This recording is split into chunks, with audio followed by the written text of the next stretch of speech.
नमस्कार प्रिय विद्यार्थियों और मेरे प्रिय मित्रों। आज हम अपने इस वीडियो में अध्ययन करने वाले हैं कक्षा 9th कोर्स बी की कविता रैदास के पद। इनके पदों का हम आज यहाँ पर अध्ययन करने वाले हैं। चलिए अध्ययन आरंभ करने से पहले एक संक्षिप्त सा परिचय आपको दे दूँ। रैदास जी का जन्म 1388 में हुआ और मृत्यु 1518 में हुई। रैदास नाम से विख्यात संत रविदास का जन्म देखिए 1388 में हुआ और मृत्यु 1518 में बनारस में हो गई। ऐसा माना जाता है कि इनकी ख्याति से प्रभावित होकर सिकंदर लोदी ने इन्हें दिल्ली आने का निमंत्रण भेजा था। मध्ययुगीन साधकों में रैदास का विशेष स्थान है। कबीर की तरह रैदास भी संत कोटि के कवियों में गिने जाते हैं। इनकी बारे में ऐसा कहा जाता है कि रैदास ने अपनी काव्य रचनाओं में सरल व्यवहारिक ब्रजभाषा का प्रयोग किया है, जिसमें अवधी, राजस्थानी, खड़ी बोली और उर्दू फारसी शब्दों का मिश्रण भी आपको देखने को मिल जाएगा। रैदास को उपमा और रूपक अलंकार विशेष प्रिय थे। ये बात आप जरूर ध्यान रखिएगा, ये आपसे पूछी जा सकती है कि रैदास ने किन अलंकारों में अधिक लेखन किया है। तो किस किस में किया है? उपमा और रूपक अलंकारों में इन्होंने विशेष रूपों से पदों में इन अलंकारों का प्रयोग किया है। चलिए अब हम इनके पदों का अध्ययन कर लेते हैं। यहाँ 2 पद दिए गए हैं, हम दोनों पदों का अध्ययन करेंगे। पहला पद कहता है, अब कैसे छूटे राम नाम रट लागी। देखिए रैदास के बारे में कहा जाता है कि ये शूद्र थे, ईश्वर के बड़े भक्त थे और मीरा के ये गुरु भी रहे। ईश्वर की भक्ति करते हुए क्या कहते हैं? अब कैसे छूटे राम नाम रट लागी। प्रभु जी तुम चंदन हम पानी, जाकी अंग अंग बास समानी। प्रभु जी तुम घन बन हम मोरा, जैसे चितवत चंद चकोरा। देखिए क्या कहते हैं रैदास कहते हैं, हे प्रभु हमारे मन में जो आपके नाम की रट लगी हुई है वो अब कैसे छूट सकती है, अर्थात वह छूट नहीं सकती। अब तो मैं आपका परम भक्त हो गया हूँ, आपका अनन्य प्रेमी हो गया हूँ। अब कुछ भी कर लो लेकिन मैं आपसे दूर नहीं हो सकता हूँ, क्योंकि मेरा और आपका रिश्ता कैसा हो गया है? प्रभु जी तुम चंदन हम पानी। रैदास कहते हैं कि हे प्रभु, जिस प्रकार चंदन और पानी का संबंध होता है ना, ठीक वैसा ही मेरा और आपका संबंध हो गया है। आप चंदन हैं और हम पानी हैं। चंदन के संपर्क में रहने से पानी में भी क्या आ जाती है? सुगंध आ जाती है, खुशबू आ जाती है, सुगंध फैल जाती है। उसी प्रकार मेरे तन मन में भी तुम्हारे प्रेम की सुगंध फैल गई है। प्रभु जी तुम चंदन हम पानी, जाकी अंग अंग बास समानी। जिसके अंग अंग मतलब शरीर के प्रत्येक हिस्से में, बास मतलब गंध, खुशबू क्या हो चुकी है? समा चुकी है। प्रभु जी तुम घन बन हम मोरा। देखिए आगे क्या कहते हैं? कहते हैं, हे प्रभु आप कौन हैं? हे प्रभु आप आकाश में छाए हुए काले बादल के समान हैं। प्रभु तुम घन बन हम मोरा। तुम घन हो, घन मतलब बादल हो, काले बादल हो जो कहाँ छाए हुए हैं? आकाश में छाए हुए हैं। और मैं कौन हूं? बन हम मोरा। बन मतलब जंगल का मोर। मैं जंगल में नाचने वाला मोर हूं। जैसे वर्षा के समय बरसात के बादलों को देखकर, घुमड़ते हुए देखकर मोर खुशी से क्या होने लगता है? नाचने लगता है। जैसे चितवत चंद चकोरा, ठीक उसी भांति मैं आपके दर्शन पाकर खुशी से क्या हो गया हूं? भावमुग्ध हो उठा हूं।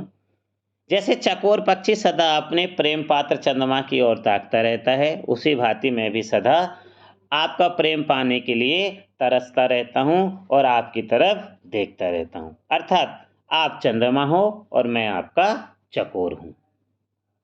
आगे क्या कहते हैं? आगे कहते हैं, प्रभु जी तुम दीपक हम बाती, जाकी ज्योति बरे दिन राती। आगे रैदास जी कहते हैं, प्रभु जी तुम दीपक हो, हे प्रभु आप दीपक हैं और मैं उसके अंदर जलने वाली बाती हूं। मैं बाती के समान सदा आपके प्रेम में क्या करता रहता हूं? जलता रहता हूं। जाकी ज्योति बरे दिन राती। जाकी ज्योति मतलब वो जो उसकी जो रोशनी है, वह जो उसकी जो चमक है प्रेम की, वह दिन रात क्या हो रही है, मेरे मन में समाई हुई है, अर्थात दिन रात बर रही है, जल रही है। बरे का मतलब होता है जलना। आगे क्या कहते हैं, प्रभु जी तुम मोती हम धागा, जैसे सोन ही मिलत सुहागा। हे प्रभु, आप मोती हैं, उस मोती के समान उज्जवल, पवित्र और सुंदर हैं, और मैं उसमें पिरोया हुआ धागा हूं। मेरा मन, मेरा तन आपकी चमक से ओतप्रोत है। आगे क्या कहते हैं, आगे कहते हैं कि हे प्रभु, तुम्हारा और मेरा मिलन सोने पर सुहागे के मिलन के समान पवित्र है। जैसे सुहागे के संपर्क में आकर सोना और अधिक खरा हो जाता है, ठीक वैसे ही उसी भांति मैं आपके संपर्क में आने के कारण और पवित्र और शुद्ध हो गया हूँ। प्रभु जी तुम स्वामी हम दासा, ऐसी भक्ति करे रैदासा। रैदास कहते हैं कि हे प्रभु, आप मेरे स्वामी हैं और मैं आपका दास हूं, सेवक हूं। ऐसी भक्ति करे रैदासा। मैं रविदास रैदास आपके चरणों में इसी प्रकार, इसी भाव से, अर्थात दास भाव से, सेवक भाव से आपकी भक्ति करता हूं। अगले पद में रैदास जी क्या कहते हैं, अगले पद में रैदास जी कहते हैं, ऐसी लाल तुझ बिनु कौन करे, गरीब निबाजू गुसैया मेरा माथे छत्रुष धरे।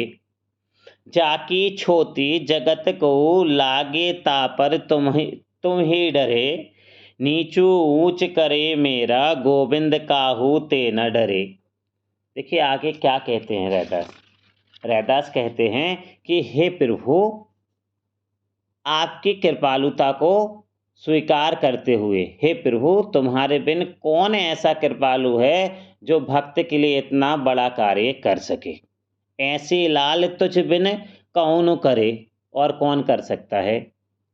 गरीब निबाजू, तुम गरीबों पर क्या करने वाले हो, दीन दुखियों पर क्या करने वाले हो, कृपा करने वाले हो।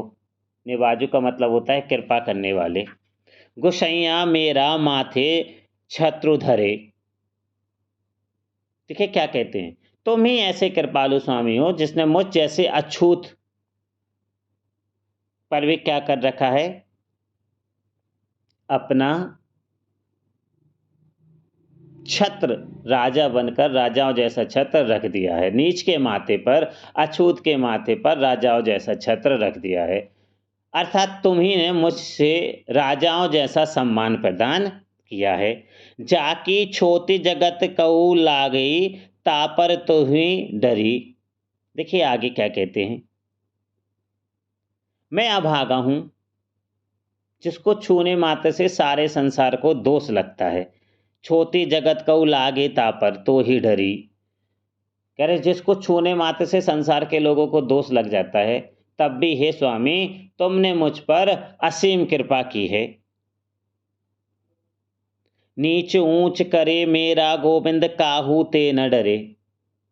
देखिए आगे क्या कहते हैं, मुझ पर द्रवित होकर हे गोविंद, तुमने मुझ जैसे नीच प्राणी को इतना उच्च सम्मान प्रदान किया है कि सचमुच तुम्हें किसी और का भी भय नहीं है।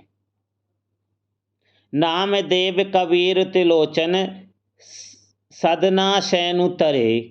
देखिए आगे क्या कहते हैं कि आपकी कृपा से ही हे प्रभु, आपकी कृपा से, आपकी सामर्थ्य से नामदेव जैसे, छिपी जैसे, कबीर जैसे जुलाहे, तिलोचन जैसे सामान, सदना जैसे कसाई, और सैन्य जैसे नाई संसार से क्या हो गए, तर गए हैं। कहे रविदास सुनहु रे संतहु, हरि जीऊ ते सबही सरे। आगे कहते हैं कबीर रैदास जी, कहे रविदासु, रविदास कहते हैं हे संतो सुनो, हरि जी सब कुछ करने में समर्थ हैं, वे कुछ भी कर सकते हैं। उम्मीद कर सकता हूँ प्रिय विद्यार्थियों ये वीडियो आपको बहुत अच्छा लगेगा और आपको बहुत ही मददगार साबित होगा। धन्यवाद।